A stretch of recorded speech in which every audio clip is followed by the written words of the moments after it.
Baik, Assalamualaikum warahmatullahi wabarakatuh.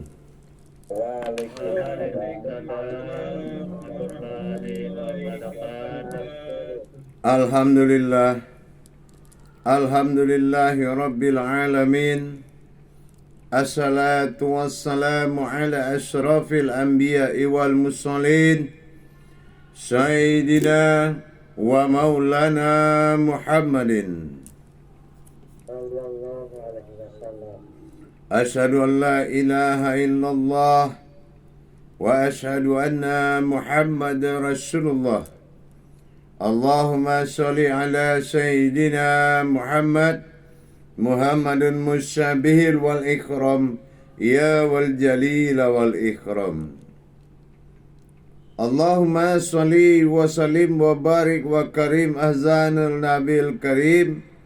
Ihdini lazi min jamalika wa inal lazi fin jalalika wa innahu fin kitabika. Wa tuhirin mujahidin amma ba'du, ibadullah. Bersyukur kita kepada Allah dengan mengucapkan alhamdulillahi rabbil alamin atas segala limpahan karunia, rahmah dan hidayahnya, serta dengan izinnya juga kita dapat menjalankan amanahnya, beramal dan beribadah zahir batin dunia dan akhirat. Bersalam kita tidak akan pernah kita lupakan. Marilah sama-sama kita sampaikan, kita panjatkan kepada junjungan kita Nabi Allah, Nabiul Akhirul Zaman, Rasulullah Muhammad sallallahu alaihi wasallam. Atasnya kalimahnya kita kalamkan dengan membacakan Allahumma salli ala Sayyidina Muhammad wa ala alihi Sayyidina Muhammad. Hadirin jamaah yang dirahmati Allah, grup 1 rahimakumullah. Alhamdulillah, di dalam meningkatkan hubungan tauhid diri kita kepada Allah, perlulah kita memahami beberapa hal yang harus diperbaiki di dalam diri kita. Yang pertama, hati kita. Kalau hati kita tidak kita jalankan menjadi hati yang fuad, yaitu dalam rangka memanggil Allah, menduduki hati halusnya kita dengan harapan yang sangat tinggi. Yang kedua itu niat. Niat untuk bertuhan kepada Allah harus memiliki dasar-dasar niat yang kuat.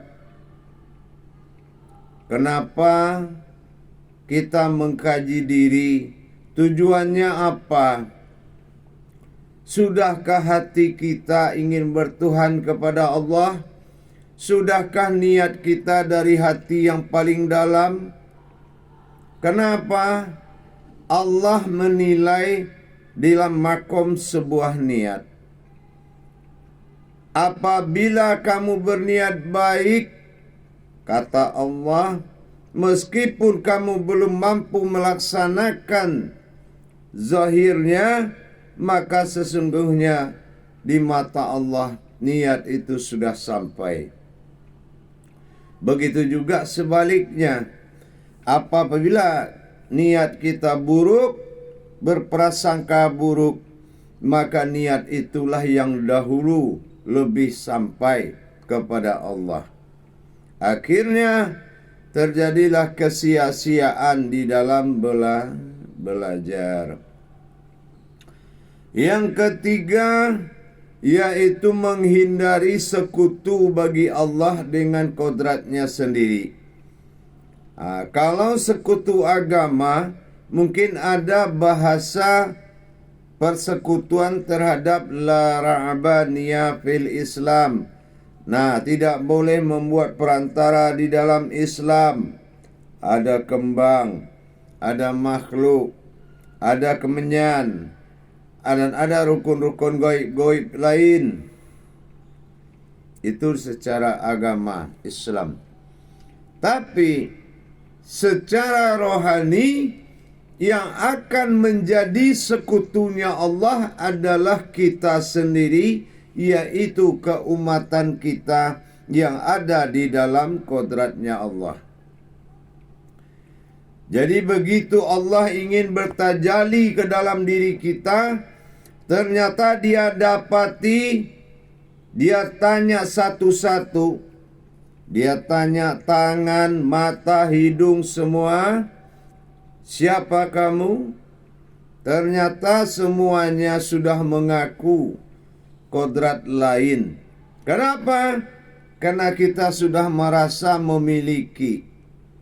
Ini membuat Allah menjauhi orang-orang yang membuat persekutuan dengan kodratnya sendiri.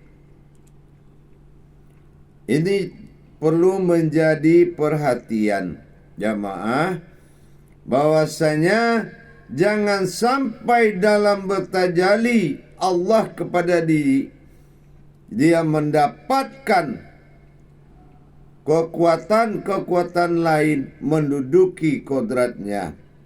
Maka kita harus meningkatkan penyerahan diri yang lebih bagus lagi.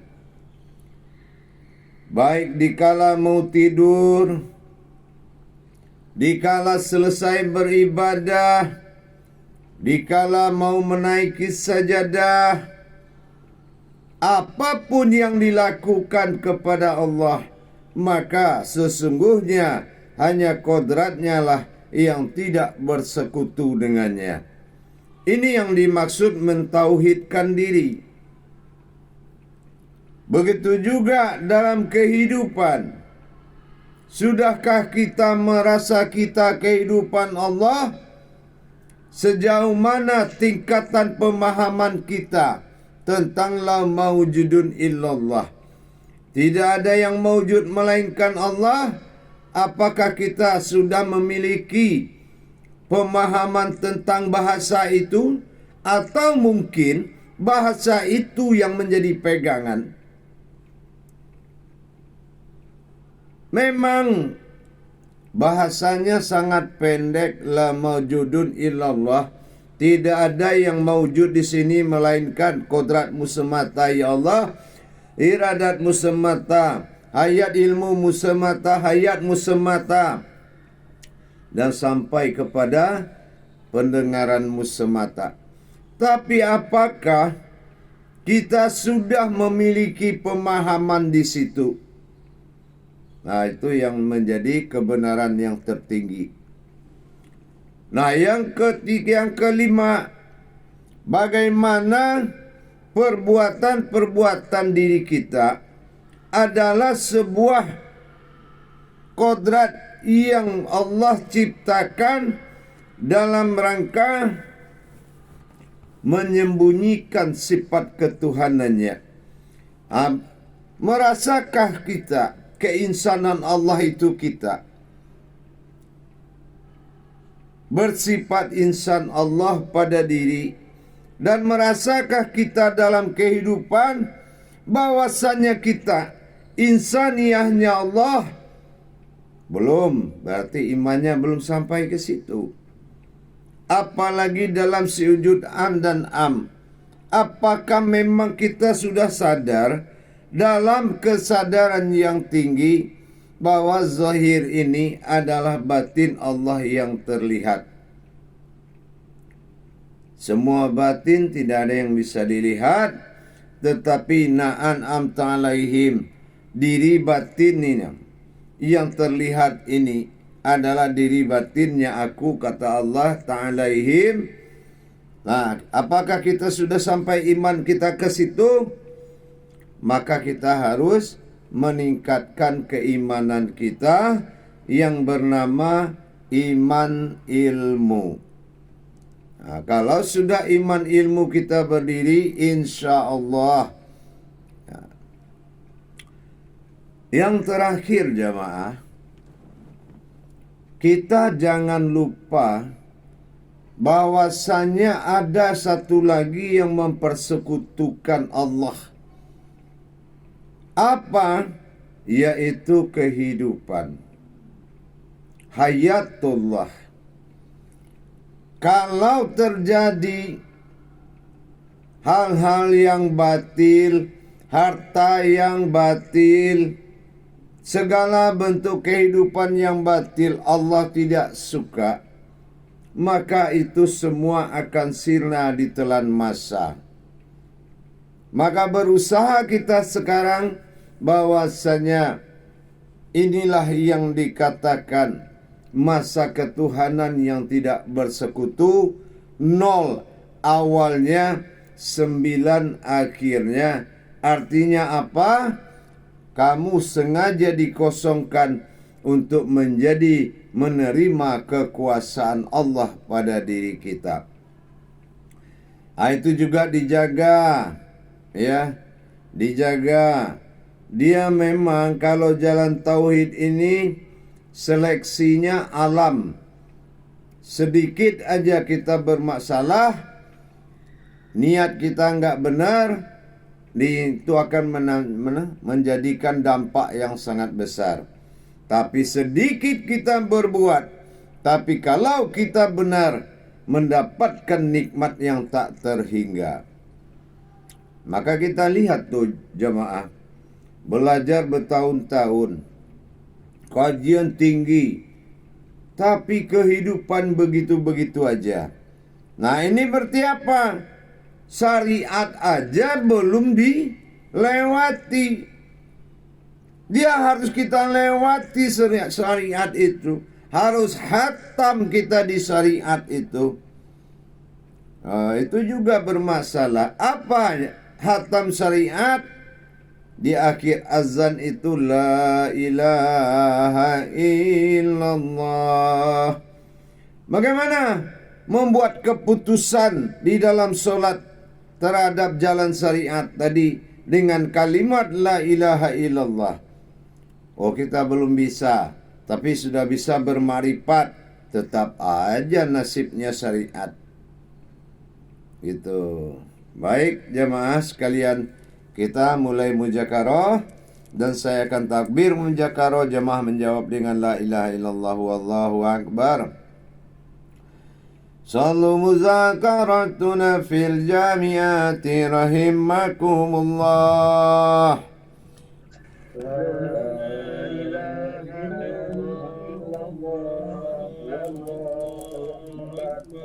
Alhamdulillah, silakan moderator mengendalikan pertanyaan jamaah. Insyaallah. Terima kasih Buya atas tausiahnya. Silakan kepada bapak-bapak yang ingin bertanya, tolong ditekan gambar tangannya. Yang ingin bertanya, Pak Ahmad, silakan Pak Ahmad. Terima kasih, selamat hari. Assalamualaikum warahmatullahi wabarakatuh, Buya. Waalaikumsalam warahmatullahi wabarakatuh. Mohon izin bertanya, Buya. Insya Allah. Ini pertanyaan yang lalu ini sudah 2 minggu ini menunggu baru. Ya. Tentang surat Al-Ikhlas itu kan nggak ada kata ikhlas, kata Buya ya. Ya. Saya mau tanya di surat Al-Bayyinah ayat 5.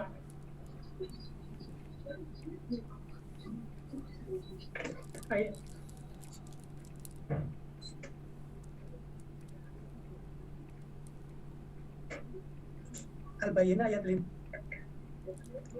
Bismillahirrahmanirrahim. Wa ma umiru illa liya'budullaha mukhlishina lahuddin. Nahu napa yuqimus sholata wa yutuz zakata wa yatinul qayyimah. Itu seperti apa makna hakikatnya Bu ya, mohon penjelasan. Iya. Itu karena menyambut ikhlas juga. Ya, itu tidak ada hubungannya dengan Al-Ikhlas itu. Ya, itu Ya. hubungannya dengan Toha 14. Ya. Oh iya. Ya, itu hubungannya dengan Toha 14 Oh, ikimis 14. salah. Ya. Wa ikimis salah wa ikimuz zakat. Ya. Nah, di sini kita dituntut dalam makna surat Bayyinah itu bisa membuktikan beberapa perkara di dalam Islam. Pertama, membuktikan kebenaran ketuhanan kita. Nah, inilah yang dimaksud oleh Bayyinah. Bayyinah itu istilahnya artinya pembuktian atau kenyataan. Nah, jadi kalau kita dituntut apa yang kamu sembah di dalam Islam itu. Nah, jadi kita diajar untuk memperdalam. Nah, jadi karena dia bukan salah satu surat Bayyinah itu termasuk surat wahyu awal, maka Rasul menganjurkan kita untuk melihat kepada surat At-Taha 14. Nah, gitu ya. Karena ada Az-Zumar, At-Taha, Ahnal, dan Al-Isra. Itu 4 surat sudah ada sebelum Al-Quran ada. Gitu ya. Tapi Al-Bayyinah ini adalah surat yang dikatakan surat Lauh Mahfuz atau surat pembuktian. Jadi menuju sebuah pembuktian. Begitu, paham? Insya Allah. Ya, begitu. Jadi di ayatun lahudini, bagaimana Islam lahudin? Lahudin al-fiddin, lahudin. Lahud ini adalah mengenal hakikatnya Islam itu lebih dalam. Nah, itu makna hakikatnya seperti itu. Paham? Insya Allah. Gitu. Jadi nanti diarahkan saja ke Taha, mungkin lebih pas. Oh, masih ada satu lagi Bu ya, mohon izin. Iya, silakan. Tentang surat Al-Infitor ayat 10 sampai ayat 12. Apakah ada kaitannya dengan surat At-Tariq ini Bu ya? Ya, makanya saya bilang kalau dikatakan hubungan, semua itu berhubungan. Tapi At-Tariq ini adalah surat yang paling tinggi derajatnya. Ya.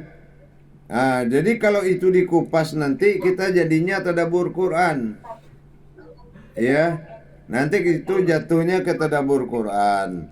Makanya saya telah menghimbau dari tausiah 10 menit awal menjurus kepada pembahasan karena ini adalah kelemahan grup 1. Ya, meniat punya ilmu tanpa niat punya Tuhan. Nah, jadi jangan kita mencomot-comot pengetahuan. Coba berdiri di sajadah itu sejauh mana kemampuanmu bertuhan. Nah, itu yang saya minta dulu. Berdiri di sajadah itu bagaimana tanya semua diri kita ini. Sejauh mana kemampuan kita dalam rangka menghadap Allah. Nah, jadi jangan memekarkan dulu. Makanya saya umumkan untuk 10 menit awal berada pada posisi tausiah. Nanti mau kaji tunggal pun setelah 10 menit awal beristirahat. Nah, itu ini pengurusnya tolong lebih disiplin lagi memperhatikan ya. Insyaallah Bu ya. Ya, dilanjut yang lain.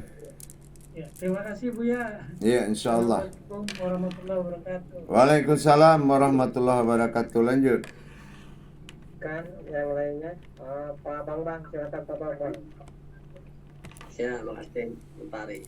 Assalamualaikum warahmatullahi wabarakatuh Bu ya. Waalaikumsalam warahmatullahi wabarakatuh. Ini Bu ya, dalam la maujudun illa Allah, pada hakikatnya kita kan udah melepaskan hak kita kepada Allah. Terus sedangkan kita memohon lagi kepada Allah, meminta sesuatu kepada Allah, apalah itu tidak merampas hak Allah. Ya, terima kasih. Tidak.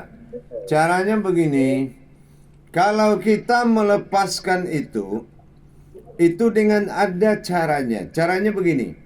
Setelah kita nyatakan kodrat Allah itu adalah kodratnya semata, maka kita merasa anak melihat kita sudah melihat kodratnya Allah.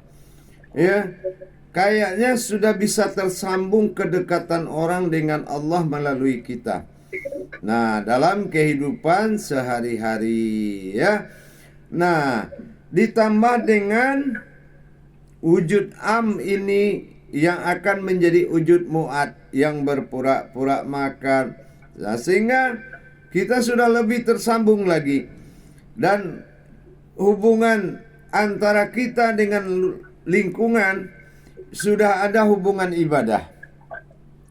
Apa hubungan ibadahnya?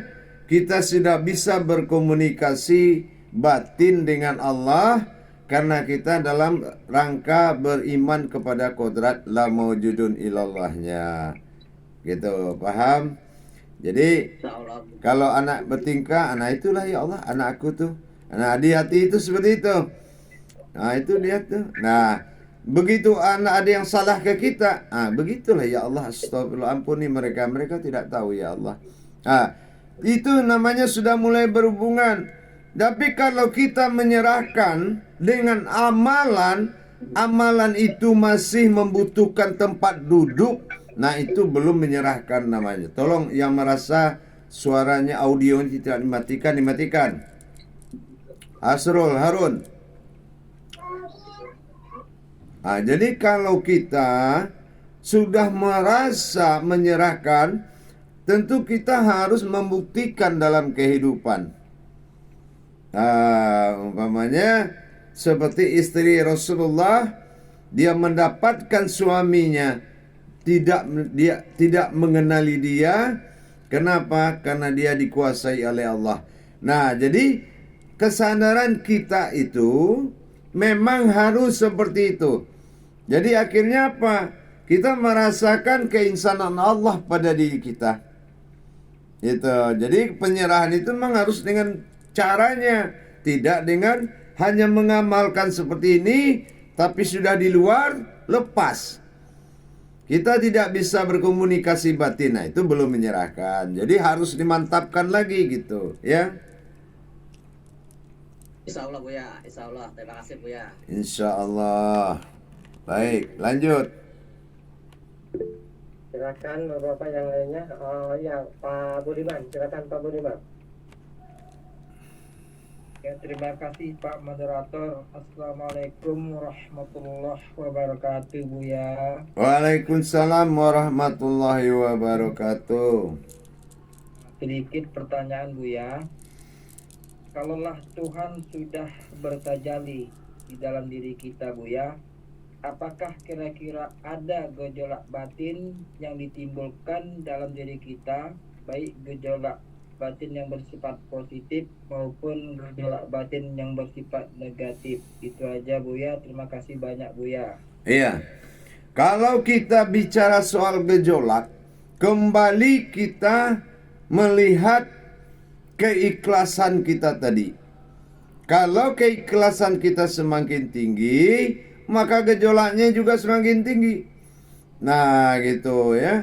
Tapi kita tidak mengharapkan gejolak. Kan gitu. Takutnya gejolak itu jadi perantara gitu. Tapi kita pasti ada yang namanya harfiah, itu pasti muncul. Tanda-tanda itu pasti ada. Cuma jangan tanda yang dicari, kan gitu. Jadi semakin luas hubungan kita seperti Pak Bambang bertanya tadi, semakin luas kita tidak butuh lagi tanda-tanda. Karena perasaan di hati kita sudah menyatakan banget. Nah gitu, itu bisa begitu. Tapi kalau tanda-tanda itu biasanya, contoh, itaku firasyatal mu'mini fa'innuhu zuru binurillah. Takutilah firasat awal olehmu, sesungguhnya itulah firasat yang datang daripada aku. Tapi dalam hakikat ayatnya binurillah, sudah hidup cahaya di dalam hati itu. Gitu. Cahaya itu bukan sinar, tetapi kodrat Allah itu sudah fuad, terasa banget adanya di dalam. Kayaknya nggak kosong tuh udah nggak mungkin. Nah itu baru mantap tuh, ya. Begitu, paham? Insya Allah. Ya baik. Kemudian pula ada satu lagi tentang masalah doa ini Buya. Bolehnya Buya? Iya boleh. Nah, ini kalau kita mendoakan orang yang punya hajat, ini tentu kita memandang an dan am kepada orang yang mempunyai hajat, kan begitu Buya. Nah, bagaimana kalau kita kebetulan pas imam sholat berdoa, apakah kita memandang sujud an dan am di para jemaah masing-masing Buya? Itu aja Buya. Ya. Imam sholat itu berdoanya kapan? Ya katakanlah Buya menurut kebiasaan selepas habis sholat Buya. Sholat itu kan doa. Ya Buya. Buat apa lagi habis sholat? Tapi biasanya Buya lepas sholat itu Iya. doa itu, Iya, Buya. itulah jawabannya ya kan, biasanya. Ya enggak gitu. Biasanya lama-lama luar biasa ya kan itu. Ya memang begitu ya. Jadi begini, kalau kita sudah tahu kemana batin itu diarahkan pandangan saat berdoa, bukanlah artinya kita yang berdoa. Berdoa itu dalam arti apa? Begini, kalau kita yang berucap, ya, waladhdallin, amin. Doa yang paling Allah cintai dalam ilmu itu adalah seseorang berteriak dalam keumatannya kepada wujud Allah yang dia tatap. Amin. Ya Allah, nggak mungkin tak terucap lagi apa yang mau saya doakan. Berdoalah kamu dengan perasaan keumatanmu dikala kamu menyebut amin, maka wallahi bikulli syai'in alim. Allah akan tahu apa yang akan terjadi dan sedang terjadi. Tapi berdirilah kamu dalam wujud umat. Jangan kamu berdoa seperti hajat, karena itu tingkatnya tinggi. Ya, amin. Itulah ketuhanan dia. Dia paling tahu apa yang kita rasakan. Nah, contoh sekarang, kalau seandainya saya taruh Tuhan di depanmu, mau ngomong apa? Ya kan? Repot kita, mau ngadu 5 bulan gak habis-habis mau diaduin, kan itu. Nah, makanya berdirilah dengan keumatanmu. Amin. Dia dengar, ada suara umatku. Ya. Aduh, ada apa itu? Nah, itu akan cepat. Contohlah, dalam 1000 orang di 100 orang di rumahmu berbaris, sama-sama memanggil ayah, tapi yang panggilan anak kita pasti kita beda suaranya, betul nggak? Kalau kamu pecinta Allah, bercintalah dengan kata dan doa perasaan hatimu. Jangan biasakan menyembah dengan cerita. Kenapa? Karena wa iyyaka nasta'in, dan di dalam hatimu wahai manusia nas, tak beribadah ain dengan ma'rifat. Ya, ingat, doa itu iya wa iyyaka nasta'in, mintalah padaku kanastain. Nah, kalau kanastain sesungguhnya nas manusia tak beribadah ain ma'rifat. Jadi kalau kita sudah menyampaikan dengan makrifat, apa yang kita sampaikan itulah yang harus kita niatkan. Nah, tapi saya menghimbau di saat beribadah, doa solat itu adalah doa. Ya, solatu alal fil doa. Maka siapkanlah keumatanmu dan berteriaklah ke Tuhanmu, karena doa itu hanya ukuran napas. Amin. Alif awalnya, mim di tengah-tengah, am diterusin lagi an. Berarti lihatlah wujudmu yang karajiah sabitah itu dan memohonlah kepadanya, dan lihatkan keumatanmu. Karena itu adalah diri sifat. Maka orang harus melihatkan kesifatan Allah pada diri dengan menunjukkan keumatannya. Allah pasti tahu. Kenapa? Baik bagimu belum tentu baik bagi Allah. Tapi baik bagi Allah sudah pasti baik bagimu. Paham?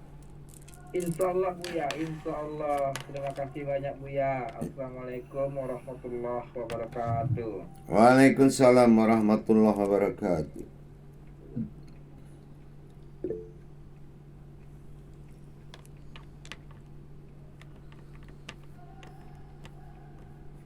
Baik, lanjut. Audionya Pak Tari. Audio. Silakan Pak Ahmad. Pak Mahmud silakan. Untuk bertanya. Audionya dibuka Pak Mahmud, silakan. Pak Mahmud, audionya dibuka. Audionya Mahmud, audionya tanda suaranya dipencet. Pak Jonadin. Oh, dibuka Pak. Tanda audionya itu dibuka. Pak Jonadin, silakan. Untuk Assalamualaikum warahmatullahi wabarakatuh ya. Waalaikumsalam warahmatullahi wabarakatuh. Untuk pertanyaan ini, waktu Pak Ketua berkunjung ke Buya, Iya, insya Allah.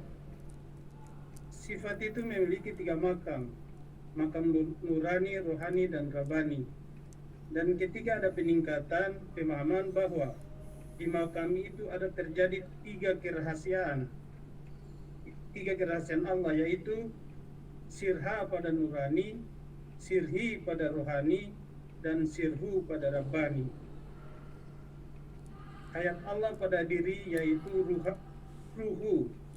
Hayat Allah pada Muhammad yaitu ruhi.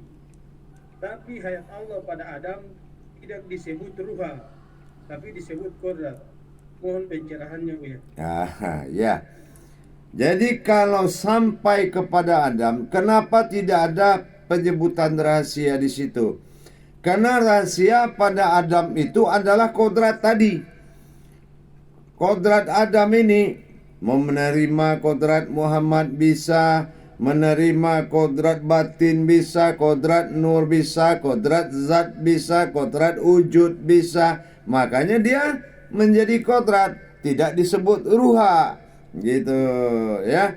Nah, karena dia menanggungkan, ya kan? Berkodrat Allah pada Muhammad, berupa-rupa Allah pada Adam. Nah, dia rupa-rupanya banyak.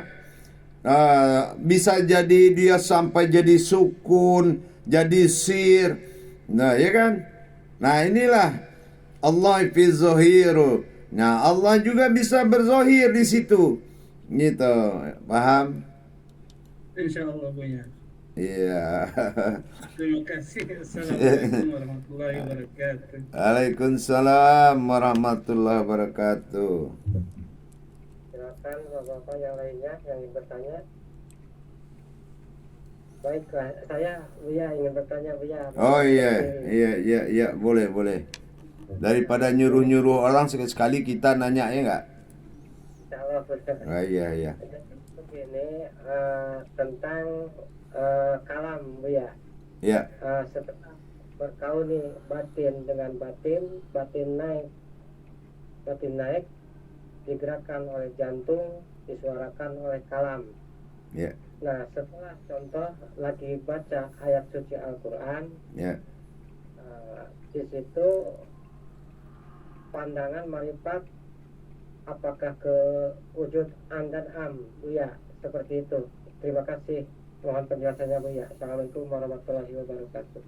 Waalaikumsalam warahmatullahi wabarakatuh. Ya, boleh kita memandang ke situ, boleh. Ya, boleh. Jadi apapun tajalinya kita boleh mengarah kepada itu karena makom sifat dia. Asal lagi nih ya. Asal satu perkara yang tidak boleh ditatapkan ke situ. Kenapa? Kalau dikatakan la maujudun ilallah itu berarti Allah mengatakan kepada insan. Ya. Tapi kalau la maujud illah Allah, maka berkatalah Tuhan kepada Allah. Nah, berarti ketunggalan langsung. Gitu kan? Nah, di situ doanya tidak boleh disampaikan seperti la maujudun. Gitu, paham?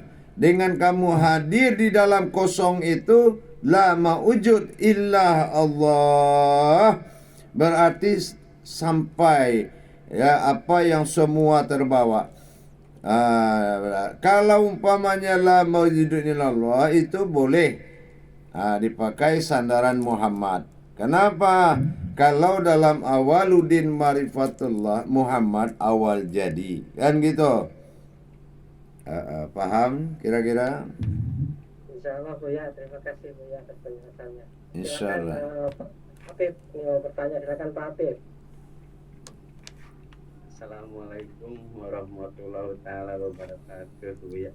Waalaikumsalam warahmatullahi wabarakatuh. Sedikit saja pengalaman, tapi kayaknya sih masuk ke masalah itu apa yang tadi sebutin Buya tuh harta apakah hilang, yang batil sampai kaget juga Buya. Ya. Dalam perkara kehilangan itu sebuah apa ibaratnya benda yang 4 hari nggak ketemu sampai nanya anak ini sampai keluar kata-kata yang nggak enak lah gitu. Nah, pas dalam kepasrahan itu kita nggak apa namanya dalam kodrat manusia itu pasrah gitu kan. Ya Allah, karena apa sih yang telah terjadi pada diri kita kok sampai begininya gitu kan. Nah, setelah itu kok ingat gampang aja nih ngomong sama Buya gitu kan. Batin kok terus pas setelah ngomong menyebut nama Buya itu kok terasa terbuka gitu. Nah, maksudnya kekodatan itu sampai ke situ ya Buya. Iya. Itulah yang dikatakan sandaran ya.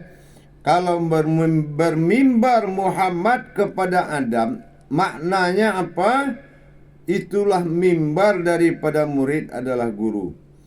Nah, jadi kalau umpamanya kejadian-kejadian seperti itu, kalau memang itu ada kebatilan di situ, nah kita harus maklum. Tapi kalau tidak ada kebatilan di situ, ternyata dia hilang, sesungguhnya la maujudun illallahnya diganti dengan la maujudun emas. Nah, gitu ya. Ganti aja pakai itu.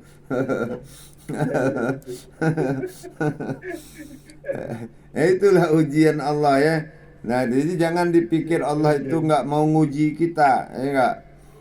Giliran mengaji, la maujudun illallah. Wah, begitu duit nggak ada, udah pusing. Ya kan? Jadi dengan kita betul-betul menghimpun keyakinan itu sampai maujud dalam diri, semua akan dikembalikan oleh Allah berlipat ganda. Kenapa? 10 itu muncul angka dalam janji Allah. Karena 10 tidak mungkin menjadi angka karena sudah ada 1 dan 0. Ya, maka disebut 10 adalah janji Allah. Barang siapa yang amanah kepadaku, apapun yang dia alami akan kuganti 10 kali lipat. Itu paham? Ya udah. Itu aja. Ya enggak? Kulla min innallah. Segala kejadian datang daripada Allah.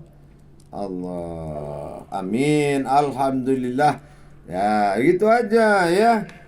Yang penting jangan kehilangan Allah aja. Itu aja. Ya Allah, apapun hilanglah. Jangan engkau hilang dari diriku ya Allah. Nah, itulah. Ya kan? Jadi kalau kita sudah disandarkan kulla min indallah itu lagi, berarti Allah itu sudah tersambung dengan kita. Apa yang hilang? Alhamdulillah, asal jangan engkau yang hilang dariku ya Allah. Itu ya. Jadi begitulah. Hujan, naik motor, kita basah. Alhamdulillah, biarlah aku yang basah daripada engkau yang basah ya Allah. Nah, itu benar tuh, sudah bertuhan orangnya itu.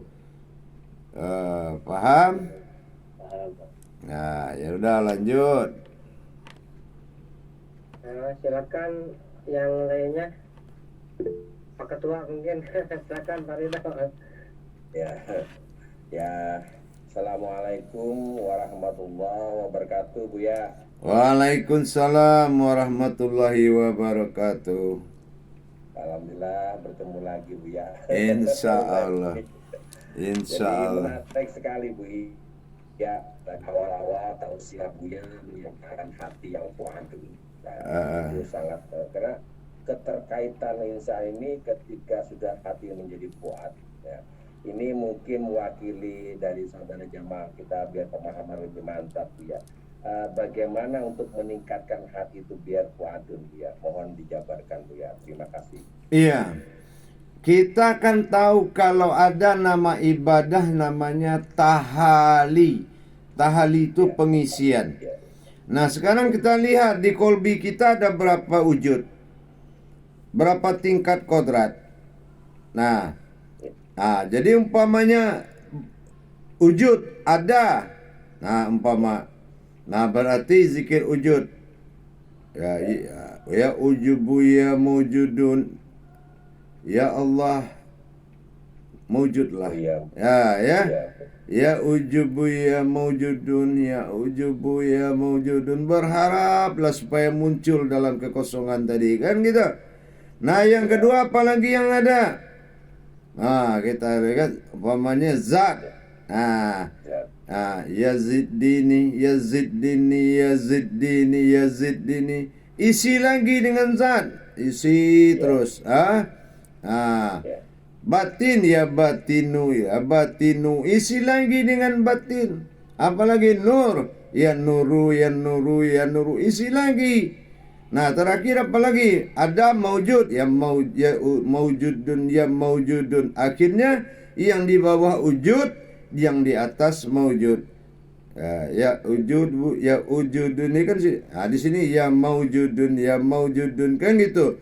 Nah, itu ya kan. Jadi selalu mengadakan tahali, pengisian. Ya, pengisian. Gitu. Minimal itu Rabbani,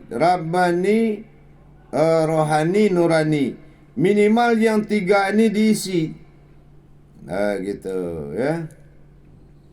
Jadi ini proses untuk menuju tajali kalau sudah pengisian ini, Bu, ya. Mungkin kalau tajali yang dibahas, tajali itu kan nggak satu. Ada tajali pandang, ada tajali kodrat, ya kan itu. Ada tajali sir, ada tajali batin, gitu. Terima kasih, Bu, ya. Nanti ujung-ujungnya memang dia akan berakhir pada tajali, tentunya nanti mengikuti nanti, gitu ya. Ya, sesuai ya, betul, Bu, ya. Terima kasih. Assalamualaikum warahmatullahi wabarakatuh, Bu, ya. Waalaikumsalam warahmatullahi wabarakatuh. Masih ada? Yang lainnya yang ingin bertanya. Pak Abdul, Pak Lalu, silakan Pak Lalu. Assalamualaikum warahmatullahi wabarakatuh, Bu, ya. Waalaikumsalam warahmatullahi wabarakatuh. Sambung pertanyaan Pak Ridho tadi itu, kalau kita ucapkan ujudu apa tadi, ujudu itu apa itu diucapkan secara batin, tidak bersuara atau dengan keras suara? Ujubulah itu. Kalau bersuara atau tidak, kembali kita dalam rangka ini mengingat atau mentajalikan. Nah, kalau namanya tahali, tajali itu boleh disuarakan, boleh tidak. Pamannya kita lebih matang disuarakan, ya sudah suarakan. Oh, lebih matang didiamkan, ya diamkan. Lebih mana kita lebih enjoy, lebih enak itu. Nggak ada istilah pantangan, oh ini zikir sir, harus diam-diam. Itu sirnya apa? Nikah siri namanya. Ya nggak? Tapi kalau sir Allah itu bukan harus diam-diam. Mau teriak-teriak aja sekalian. Yang penting hidup mata dua itu. Mata nyata hidup, mata batin hidup. Nggak ada. Kalau masalah zahir batin itu kemanapun kita pergi tetap aja Allah, ya kan? Ya gitu Buya ya. Oh iya. Terima kasih Buya ya. Cuma itu pertanyaan saya. Oh iya, insya Allah. Assalamualaikum warahmatullahi wabarakatuh. Waalaikumsalam warahmatullahi wabarakatuh. Baik, tidak ada lagi yang kedua. Assalamualaikum warahmatullahi wabarakatuh ya. Waalaikumsalam warahmatullahi wabarakatuh. Terlebih dulu saya mohon maaf dulu sama Buya tadi itu terlupa mematikannya. Iya, insya Allah. Ini masalah Nurma ini mau ditanyain Buya nih, kok nggak ada lagi di mana kita tempatkan Nurma ini. Iya. Nah, saya ambil keputusan aja, jangan tanya itu barang yang nggak perlu ditanya itu. Ya. Artinya begini. Kita pulang dari pasar, kita ketemu teman di pasar, kita cerita di rumah. Nah, itu yang menyaksikan itu Nurmain. Terus kita pikir, siapa yang melihat diri saya tadi? Nggak bakal ada kajiannya, nggak bakal bisa dicari.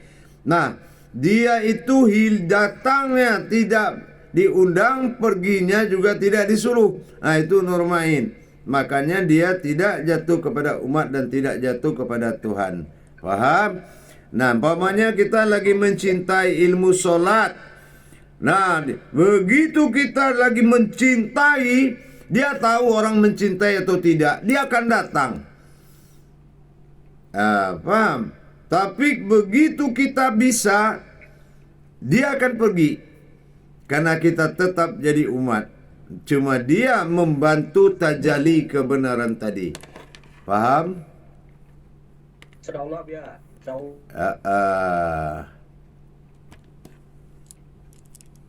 Lebih tepatnya disebut dengan mata batin Allah yang datang, ya.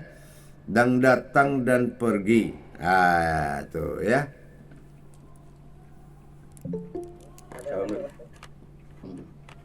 Pak Budiman, silakan Pak Budiman. Terima kasih Pak Moderator. Assalamualaikum warahmatullahi wabarakatuh Buya. Waalaikumsalam warahmatullahi wabarakatuh. Satu lagi Buya, makin lama makin asik nampaknya nih Buya. Ini mau saya tanyakan tentang fana Buya. Nah, kalau kita beribadah sampai dengan tingkat fana, apakah dalam kefanaan itu diri kita dapat keluar dari jasad dan kita dapat melihat jasad kita Buya? Mohon penjelasannya Buya. Terima kasih Buya. Ya, jadi begini, maksudnya berzikir ini apa sih? Ini kembali dulu ke situ nih. Ya, kodrat yang dizikirkan itu apa? Kalau kodrat yang dizikirkan kita sudah paham, yang berzikir kodratnya juga sudah paham, pasti empat batin Allah napas tanapas umpus dengan ampas itu akan lebur meliputi diri kita. Dan kita tambah segar, tambah tahu, tambah segar. Bukan pingsan, bukan nggak tahu, bukan nggak nyadar. Ya, jadi fana itu bukanlah kita tidak melihat, tidak mendengar, tetapi fungsi penglihatan pendengaran itu yang sudah nggak ada. Yang ada adalah satu kehidupan yang tersambung kepada apa yang diinginkan dalam zikir tadi. Gitu aja. Jadi kalau masalah melihat ininya saya tidak perlu bahas itu ilmu sifatnya itu. Ya, paham?